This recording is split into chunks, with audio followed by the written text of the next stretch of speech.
my gosh, you guys are so incredibly lucky to be tuning into this show today because we have one of my very dear friends, Mariah White, Dr. Mariah White, I should say, on today to talk about her story. We know each other because Mariah is a kick-ass Beachbody coach. She has a team of hundreds of women. It's called Team Bold and Beautiful, which I love because it's all about being you. And she is also the host of the podcast, Your Life Matters. Get this, you guys. She's a pediatrician. So she's a doctor and she's a single mom. The woman does it all and she makes it look so beautiful. And every time I've heard her share her story and speak, I've been so inspired. And so I was like, I've got to have her on the podcast. So welcome to the show. Oh my gosh, Joy, thank you. That was such an amazing introduction. I appreciate you, my friend. I'm just so glad that you're here. So take us back to, like, did you always want to be a doctor? Like what? Because that's a legit thing. Yeah. Actually, so yes, I have my doctorate. I'm a doctor of nursing practice. A little bit different, but in the same realm. And I always knew that I wanted to be with tiny humans. That's what I always say. I call myself a tiny human healer. So I was like, I want to work with kids. And I always had that passion to go and become something in the medical field. I just knew I wanted to be with kids. And that kind of had always set the tone for me. So ever since I was like 16, it was like, hey, this is what I'm going to be. It's kind of funny because I was actually a collegiate volleyball player. I played volleyball my entire life. I played basketball too, but it just wasn't a good, my dad made me play more than I wanted to play. Volleyball was where my heart and my passion was.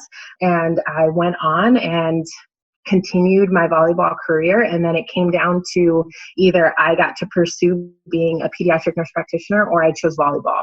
And I actually stopped playing my senior year of college so that I could go to school for what I wanted because, my passion wasn't volleyball in the sense of becoming a pro volleyball player. That wasn't it. So it was a lot of hard decisions that I had to tell my coaches of like, nope, I'm done playing. I had my 3 solid years. You paid for an awesome education, but it's time to go and be what I know that I was called to be.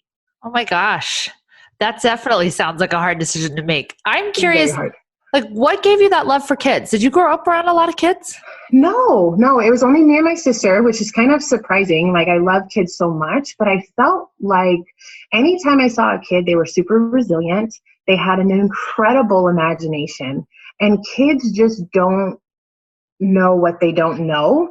Even now, watching my daughter who just turned 1, it's crazy to even think about. Like there was no stopping her. When she wanted to crawl, she just figured out how to crawl. When she wanted to walk, she figured out how to walk. So it's not like every time Bianca, my daughter's name is Bianca, she stands up and then she falls. It's not that she's like, oh, well, I'm not meant to walk anymore. I'm just going to stay down. No, she's like, oh, I'm going to do it again. I'm going to do it again. And I'm going to do it again. So it was one of those things where it's like, kids are freaking amazing. So it was just a passion that I was drawn to them, I think. Well, and you are so resilient. You've been through so much. And I would imagine doing the athlete thing, like that teaches you resiliency. So it makes sense that you would be drawn to that. Yeah, thank you. Awesome. So you go to school. Yeah, I go to school and I go through the motions, I guess, of like getting my BSN. So I got my bachelor's in nursing and it was a accelerated program. So I got my bachelor's degree in 16 months. And then I went through and became a nurse. Everybody told me like, Mariah, you're never going to get into pediatrics because standard as nurses, you start in like a med surg or a basic medical floor. I was like, nope. You see that building right there? It's called Phoenix Children's Hospital and I'm going to be there. And that was my very first job. It was my dream hospital. And I was like, nobody's going to stop me. Nobody's going to tell me no. That's just kind of the personality that I have. Like you tell me no, I'm going to go harder. And I got into what I thought was my dream job, right? And then I was like, I know I want to be a nurse practitioner. And everybody said, no, Mariah, you need 5 to 6 years under your belt before you go back to school. And I was like, yeah, no, I'm not listening to you. I never do. So I'm just going to keep going. And I ended up applying into a BSN to DNP. So getting my bachelor's to a doctorate program. Typically that program takes about 3.5 years to complete. And I did it in 2.5. Earned my doctorate, walked across the stage. It was the most incredible journey ever. Became Dr. Mariah White, and that's who I am. But in the midst of that, there was a lot of bumps. I would think so. I was just about to be like, okay, wait, hold up. Right. Everything you're telling me, you had resistance, you had lack of belief from other people, which one, I'm like, where did that belief come from for you? Because that's so rare, especially women. But then two, you're like, everything takes this long, but I did it this long. That tells me like your life was chaos. Like how were you taking care of yourself?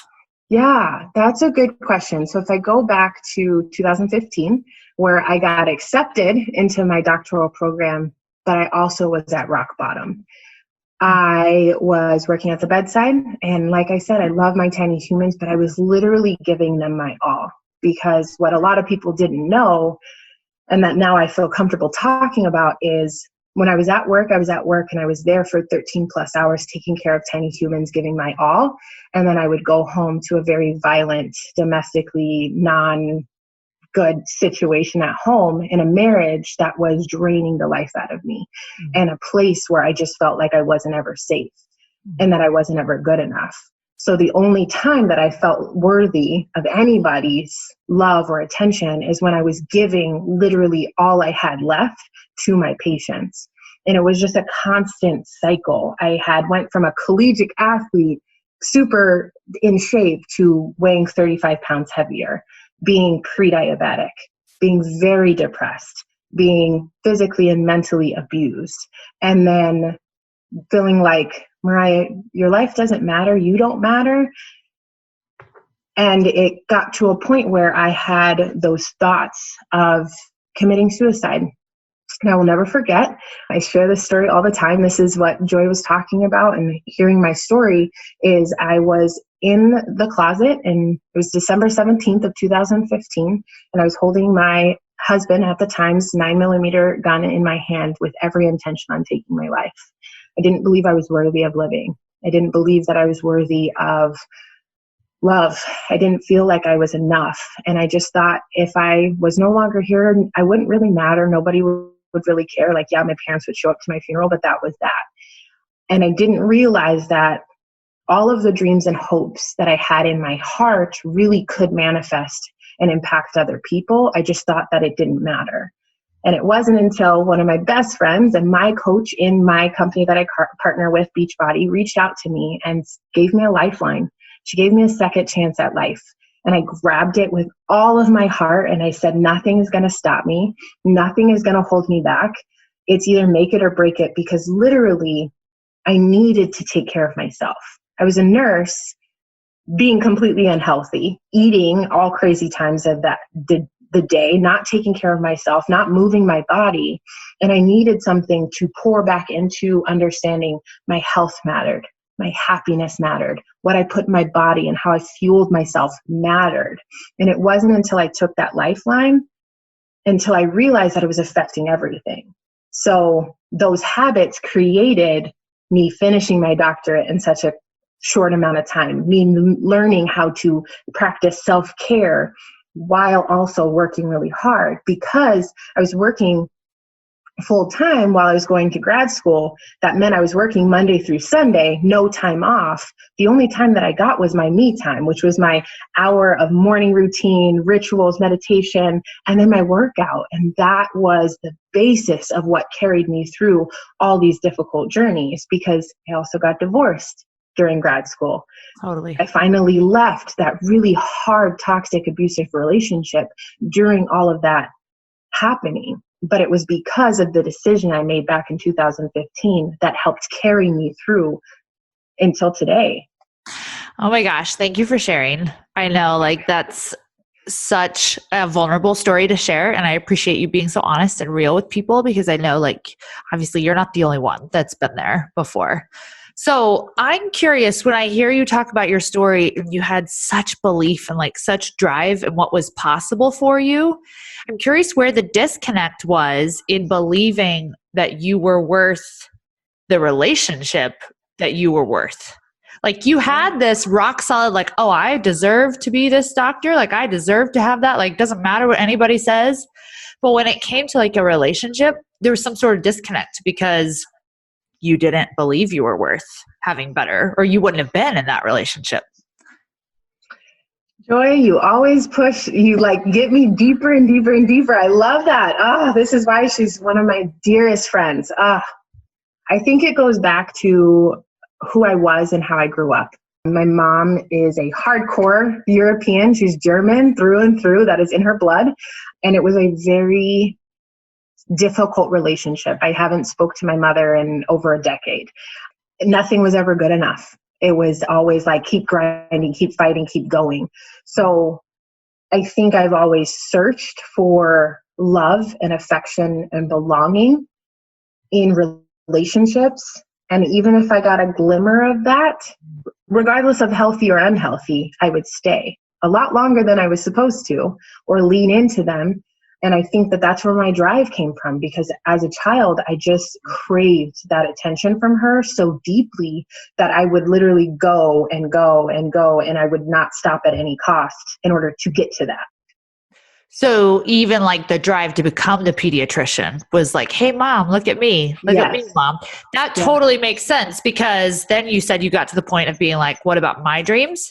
Yep. And I was like, well, wait, you said it was your dream. But it's clear like, oh my gosh, we all have like this subconscious pattern, whether we know it or not, that drives us to live our life in so many ways that isn't even really what we want. And it's because we're seeking validation and love and things like that from outer sources. Yeah. 100%. All right. So you go through, you graduate, and you're doing Beachbody at this point. Yeah. So doing Beachbody, having an amazing tribe of women. Shout out to Team Bold and Beautiful.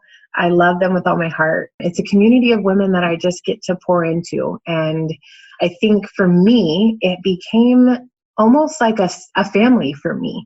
It became a family, and it became a connection and a tribe, more so than a team. It was my mission to help women who are probably in the same predicament or in a different predicament to feel worthy, to feel accepted, hence the you in the beautiful part, that there is inclusion for everyone, that everyone belongs to be somewhere that is accepting of them, who they are, their real, raw, authentic self. So for me, as I was going through and growing this team, a lot of what I do is actually pouring back into me.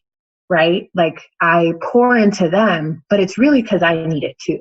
I give to them, but it's really because I give to them, to myself. And I would say that as a coach, really, truly, the accountability of showing up to 300 plus other women, that's a big deal, right? Like I'm going to make sure I work out. I'm going to make sure that I take care of my body, fuel it with the right nutrition. But in the same time that I'm inspiring them, they inspire me every single day to show up, to be the best mom, to be the best doc, to be the best person, to be the best friend, woman, partner, all of these things, right? Yes. And that is the beautiful part of network marketing. Yeah. It fills so many needs with that. And the community is incredible. So it's very purpose filling to be able to pour into other people and impact their lives for sure. And you do it so well. You're such a good coach. You're so sweet. But really, that's like how we connected, right? Like I got to, like this, if I think about all of the things that even you've accomplished or that I've gotten to accomplish, it's all because of the belief that we had, the lifeline that we grabbed, and then we were able to build an amazing friendship through that. So I'm proud of you too. Seriously. Okay. So then you keep working as a pediatrician. I'm going to take you like through your story, and you're doing Beachbody. What next? Because was it just like all sunshine and roses when you started Beachbody and started your team? Take us to like now what it was like growing a business. Yeah. So I was super busy, super hectic, and growing this team. Really don't have a sense of direction, don't really know what leadership is. I'm just leading with my heart. And there's a lot of bumps and bruises when it comes with that. You build a lot of friendships that then don't end up lasting, or things change, or things grow. And I always say you grow through what you go through, right? Things don't happen to you, they happen for you. So I would say that this business, it was challenging because I am a control freak and I like to be in control of things. And when you realize that it really truly is a team, and it's the tribe, and it's how you can help them and how you get them to believe in what they can do, you realize that you really don't have any control. You can't make somebody run a business at the rate that you're running your business. So that was the hardest part of building. It was, I need to pour into these women. I need to take care of these moms. I need to take care of these people, because then they will find value in what we're doing and then continue to build and grow. And then they'll get to wherever they need to get to, as we'll get there as a team. But it was really, truly shifting that mindset of, I can't control anybody. So as the years gone on, I've been a coach now for 4 going on 5 years. And for the last 2 years, we hit a really big goal in our company. It's called Premier. So 2 times in a row, we've been a top Premier team.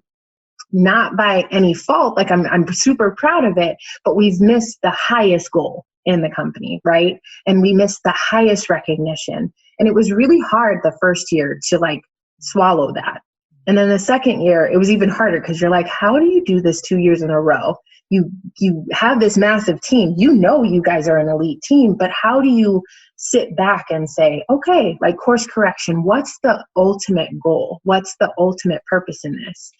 And I'm not one to really chase accolades, which is kind of funny, right? Like we talked about how we share with my mom and all these things that I wanted to strive. I strive for things that fill my cup up. I strive for things that give me purpose.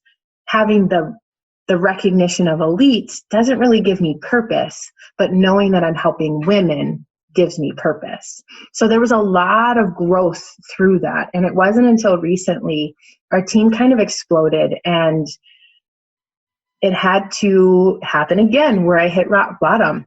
I loved what I do. I love what I do. I loved where I was for the time being. I was a part of a company, and in the beginning it was amazing. I thought I was going to be there until I retired. And shifts in management happened. I ended up being pregnant. I went on maternity leave, came back, and it was, again, a very toxic, mentally abusive place. And it tore me apart. And I was just like, nope, it's going to get better. And I keep pouring. And I'm like, nope, I'm always that person that's like, I'm going to keep going until it's like literally horrible. And I'll never forget, on February 24th, I think it was, I handed my letter of resignation because I cared about my patients, I cared about myself, and I cared about my daughter way too much, and my family, to continue to not be so happy. I was anxious. I was tired. I was fearful going to work every single day that I was going to lose everything that I worked so hard for. And then 2 weeks later, I was fired, terminated on the spot. Oh my gosh. Wrongly accused of a lot of things, but that's water under a bridge at that point. Right when the whole COVID thing is happening, starting. Yes. Yeah. So it was literally six or 7 days before everything hit and everything got kind of shut down. So that was a huge, huge whirlwind, right? Like you go from being a pediatrician, having a set income with a side hustle, to then being like, this income stripped away, your side hustle becomes your main hustle. Yeah, you got no other choice at that point. Yeah, it's like sink or swim, make it or break it. But in that, I also realized that because of the Lifeline, because of coaching, because of all the personal development that we do in the growth, I stood up and I handed that resignation letter, knowing I didn't have a backup, but knowing that I was worth more. Yeah. Knowing that I deserved more, that my daughter deserved more, that my coworkers and colleagues could use me as an example of she did it for us. Like she led the way. And over time, 5 other providers have left, but they didn't have that courage until I finally was like standing up as the youngest one, being like, nope, we're not doing this anymore. Like I'm out. Do you think you always would have had that courage to be like, hey, I know I'm worth more, so I'm out? No.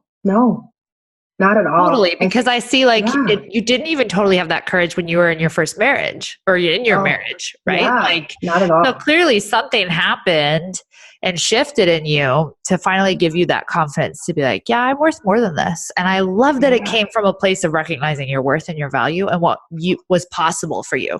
Yeah, because I think in life, you're always growing, and you have to grow your mindset, your heart set, and your soul set. I love that from Robin Sharma. If you haven't read the 5 a.m. Club, like you have to, it's amazing. And those heart set, mindset, soul set matter. you can't do something wholeheartedly and set your soul on fire unless it's exactly what's in alignment with what your heart set is. And then if your mindset's not in the right place, the whole thing's out of whack. Yep. So it was like, yeah, I was fueling my body. I was taking care of myself fitness wise. I loved my daughter. I wanted to be a mom for forever. All of that was in alignment, but my mindset was over here going to a job that I hated, that I was in a panic, that I was frantic being in. And it wasn't until I handed that resignation letter in, and honestly, it wasn't until I got fired where I woke up the next day and I was like, I don't have to go to that place and I don't have to feel this way. This is awesome. Like, yes, this is what I was fighting for. Totally. And every day since, I wake up with just, yeah, there's a lot of like fear with like COVID and, you know, things like that. But it's a healthy fear, a healthy stress that motivates me to just continue to grind and push and align what I want in this life and understand my worth. Totally. So what would you say, or what advice would you give to people that maybe are in the suck, in like the rock bottom, as to like how to use a rock bottom to turn into something better? This is a question I love asking people because you've had a couple different rock bottoms, and maybe your first one, you weren't like, I'm going to use this right now and grow myself, right? Right. But there was something in you that knew like, no, there's more for me and I'm going to hold on because there's more for me. And then it sounds like the second one, you were like, no, I want to dig in and let this make me even better. Yeah. 100%, Joy. I think in any rock bottom, now being on the outside, right? This is my advice to you. It sucks. It sucks. And I want you to feel it. I want you to feel it. I want you to cry about it. I want you to figure out what it is that's really making you unhappy or sad about that sucky season. But I want you to hear me. It's a season. The season will end. There is an end to the suck. And there's a difference between feeling that emotion, allowing it to kind of fester and you understanding and navigating through it, and staying stuck there. Because a lot of people, their season ends, but they're still stuck in that season. So my advice to you is allow yourself to feel it, right? But don't stay stuck there. Understand that it is just a season and it will come to an end. Even if I use this coronavirus as an example, COVID sucks right now. Quarantining and staying at home order sucks right now, but there will be an end to it. And then when that end comes, are you going to be a better person because of it? Are you going to grow and be a better human, a better mom, a better husband, a better wife, a better spouse, a better partner because of the season that you were currently in? Really? How do you grow from it? Yeah, I think you grow from it for looking at it on the outside perspective. I think if you look at any situation you're in, and I know it's hard, but if you journal what you would say to a friend. So if Joy was in my season and I sat down with a notebook and I say, what would I say to Joy if I was on the outside of that season? What is my perspective then? Like a lot of people saw that, right? If you just divorce your husband, right, your season's going to suck, but there's going to be so much happiness on the other side of it. And it wasn't until I realized that on the other side of that season, other side of that fear, the most incredible things happen. So I would say analyze being on the outside of it, come from an outside perspective and see what this season is doing for you and how it's growing you to become a better freaking person. I love that advice because I try to tell like my clients too, like to take the 30,000 foot view instead of like in your head. But sometimes it's so hard for people to get out of their own head, to get out of their own thoughts. So sitting down and being like, what would I say to my friend? Yeah. Let's pretend this is my friend. This is her husband, or this is her work situation, or this is her business. Mm-hmm. What would I tell this friend to do? Oh my gosh, it becomes, I think, a lot easier to get out of your own headspace because we can always see it in other people. Absolutely. Absolutely. We're so quick to tell our best friend, like, hey, do this and do that, or I wouldn't do this, or I wouldn't do that, but we can't even guide ourselves that way, right? Such good advice. Thank you. What has been the best investment you've ever made in your business? The best investment that I've ever made in my business, other than reinvesting in myself, obviously, initially leaping and taking that initial investment, I would say betting on myself. There's a lot of conversations that Joy and I had where I felt lost in my business. Again, we partner with Beachbody, but we're not Beachbody. We're not walking Beachbody billboards. And I say that to my coaches all the time. So I was saying, who is Dr. Mariah? What is her brand? What can she do for people that Beachbody necessarily can't do? So that investment in myself, launching the Born to Shine Wellness platform website, launching the Born to Shine Wellness mentorship program, launching the Your Life Matters podcast. Those are all massive investments that had nothing to do with Beachbody, but it was investing into the belief that Mariah has a voice. And I always say, your mess is your message and your story matters. So I needed to share it and I needed to get it out massively. So I would say that's my greatest investment back into my business, is back into myself. 100%. It's always back into yourself. Of course. Like that's a no-brainer. And I would say, like I did this analogy the other day about like what free stuff is versus like courses versus like coaching. Like investing back into yourself is always even smarter than courses. Yeah. Because courses are good, but it still requires you. And if you're not changing, doesn't matter what kind of material you're getting. Like absolutely, you're going to apply it the same way. And I love that you had that vision, even before I did, of like launching your own things, like a podcast and other mentorship programs and like your own brand. And I think it's overwhelming for some people when they're new to business to be like, a brand? How do I know what my brand is? Do you have any advice that like you give your coaches on like explaining to help them understand like what a brand is that's not so overwhelming? Yeah, it's a great question. I would say your brand is you. Being real, raw, and authentically you. I think a brand is the things that represent you and the things that are congruent with who you are and a proper representation of who you are. So if somebody were to go to Dr. Fit White on Instagram, can they get a sense of who I am, what I do, and what I'm passionate about? So if you look at whatever platform, whether it's a website, Facebook, Instagram, like pages, YouTube, can people go to whatever platform you're on and know all about joy? Can they know who you are? Can they know what lights your soul on fire? Do they know about your husband, your kids, your family? What makes you happy? I know that whenever I want to know the latest on hair products or an outfit or anything like that, I can go to Joy's page and know that it's there. But that's not all the value that she gives. It's just a piece. So figure out the different pieces and the roles that you carry in life, and that's your brand. Oh, so it's not like colors and a website and all of that? No.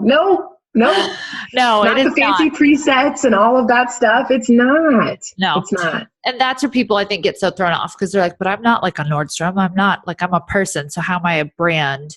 And so I love that you broke it down so simply and talked about like letting yourself out. Basically deciding what makes you different than other people. And this is where people get also lost in the weeds, I too think, because they're like, I don't know, what does make me different? Well, I would say your beliefs like make you different. What do you stand for? What do you not stand for? Like things like that make you different. But then do you have like any other advice to help people figure out who they are? Because sometimes people are like, I don't know who I am. Yeah, I think personally, professionally, I love the Enneagram test. I know it sounds crazy, but I love it. I am through and through and through a maverick, which is Enneagram 8 swing 7. I used to think I was like an Enneagram 8. I'm a challenger. And those of you who are like, I don't know what this is, take the Enneagram test, you'll understand. But I was like, so an 8 is a challenger, a 7 is an enthusiast, but an 8 swing 7 is in the middle. I will protect my friends. I will protect my family. I will go to bat for you until I'm blue in the face, hence why I got fired and all these other things that happened in my life. But I'm going to cheer you on. I'm going to motivate you. I'm going to mentor you, and I'm going to encourage you. So I would say if you're ever feeling like this sense of you don't know who you are, journal, but also take the Enneagram test. Don't take everything. Like, you know yourself better than anybody, right? But this is guidance. Like, you'll be able to see, oh, I relate to that, or, oh, that's really who I am. And then figure out where that fits. I know for me, I talk about being an Enneagram 8 swing 7. Like, that's part of my brand, because I want to connect to other people who are like me, who are that protective challenger, but also the cheerleader in the same realm. I think that's what makes great coaches out of us, for sure. Totally. I'm a 3, supposedly. And they said I can see like, that. I'm a 3 wing 9, which I thought was weird. I thought your wing has to be on like the side. No, it's like it's a circle. Oh. It's like a diagram. So, but yes, you are a 3. You are a 3. Well, I took it years ago and I was a 2. And then when I took it most recently, I've moved to like a 3, which is also a thing. You can grow and evolve and change. Like, your Enneagram is not always the same. And that's a beautiful thing, I think. Yeah. So. Because honestly, change is the only constant. Ooh, girl, dropping them truth bombs. I love it. It is. Change is the only constant in this life. What is the biggest lesson you've learned in business? Biggest lesson that I've learned in business is be vulnerable and be real with your team. Because if you are leading your team without a vision, without a why, you're going to be so disappointed, and they're going to disappoint you. And it's not their job to do what you need them to do. And you're always going to feel that sense of disappointment and disconnect, right? When people aren't doing what you want them to do, that you're like, why are they not rallying behind me? And this is for small businesses, network marketing, big, large companies. If you don't have a vision, a mission statement, a purpose and values behind your business, and your team doesn't understand that same value mission statement, you're never going to move yourself forward, and all you're going to do is get frustrated, disappointed, and eventually quit, because you're like, this isn't ever working. I'm just not a good leader. It's not that. It's be real, be vulnerable, share why this is important to you, why it's important for the company, the business, the team to grow in a certain aspect, and paint the picture of where they're going and get the buy-in of why they should want to go that way too. I heard John Maxwell talk about leadership and how leadership is doing what's best for the people and not what's best for you. Yeah. And I was like, oh, such a good quote. Like, it's just so true. And I had someone else on here, Jessica from Isogenics. And she was talking about how when you really want to cross like the big numbers, like 6 to 7 figures, like all of that stuff, she was like, you totally let go of your own dreams and your goals, and you marry your team's goals. That's it. Yes. She's like, and that's the biggest thing that holds people back from making 6 figures, is that they're running after their goals. Yeah. She's like, but you have to literally let go and ask your team what their goals are and then marry those. I think that is like right on the head, because if you think even right now during this pandemic, I think the distinction between real true leadership that's going to last through this and thrive through this, not just survive through this, is those people who understand that people are getting impacted and checking in with them. How are you doing? What is your goal? How can I help propel you during this time? Right. Because you banding together with them during this, it's affecting everyone. It's a global pandemic. That's what's going to get your team, your business, your company to thrive in a massive way. Totally. I love that. What would you say your biggest lesson is in life? Yeah, I would say the biggest lesson in life is your message, your message. I think a lot of people shy away from sharing the hard truths and shy away from the things that could be potentially embarrassing. Like, nobody wants to sit there and say, I was in a domestically violent situation. I'm a single mom. Like, you talk about all my accolades. And yeah, part of me could be like, I have all of these amazing things and I feel like I'm an awesome person, but I'm a single mom. Like, all of the things, right? But your mess is your message. And as long as you know your worth and you know your value and you're going towards big, incredible things, you grow through what you go through, and things don't happen to you, they happen for you. Why do you think there is so much shame in telling stories. And was it ever hard for you in sharing your story? Did you ever go through that period of like, oh, I don't want to share this? Yeah, I think all of us were ingrained with a blueprint that was manifested at a young age of what our life should look like. And when our plans or our life deviated from that blueprint, we were taught to feel shame. We were taught to feel embarrassed. We were taught to, don't air your dirty laundry. Don't talk about the hard things that are happening under this roof. We were taught to paint a perfect picture because we all want the white picket fence in the house with the dog and the husband and all these things, right? But when you eliminate the blueprint of what you wanted your life to look like, and in my opinion, embrace the blueprint that God has planned for you in your life, that's when the beauty of your life really happens. Oh my gosh, it's called letting go of the outcome. Yeah. It's a concept, actually, like a method that I use with my clients, and how most of our suffering comes from our own expectations of outcomes. And if we can release the outcome, we can have so much more fun in our life. Like it can be one big experiment. We can just be curious to see, instead of going, oh my gosh, this isn't going to work out. I don't know how this is going to work out. We can instead go, this is going to be fun to see how this works out. Exactly. Like, I can't wait to see how this works out. Yeah, I love that. That's amazing. So if you could go back and talk to Mariah, who was just starting in Beachbody, what advice would you give her? Be relentless in your beliefs and never give up. The same Mariah that went through all of these hard things, the same Mariah that grew in all these different ways. Tap into that Mariah even in the moments that it seems like it's never going to work. And even in the moments where it seems so hard and you get those cancellations and people quit and things aren't going your way, just keep grinding and growing through it. Because today, if I look at it as a coach full-time, I have met and surpassed my pediatric income, which is a huge freaking deal. And the Mariah then would have never believed that was possible. So just continue to build and grow and have a relentless belief in yourself. Yes. Oh my gosh. Okay. So I know there's a lot of ladies listening in that are like, oh, I have this dream or I have this idea, but I just don't know, like, it doesn't make sense even financially, right? To get started. Yeah. Like, what if it doesn't work? What would you say to them? The most incredible things are on the other side of fear. And fear is just false evidence appearing real. So go for it, because what's the worst that can happen? You only get one life. Just live it and live it boldly.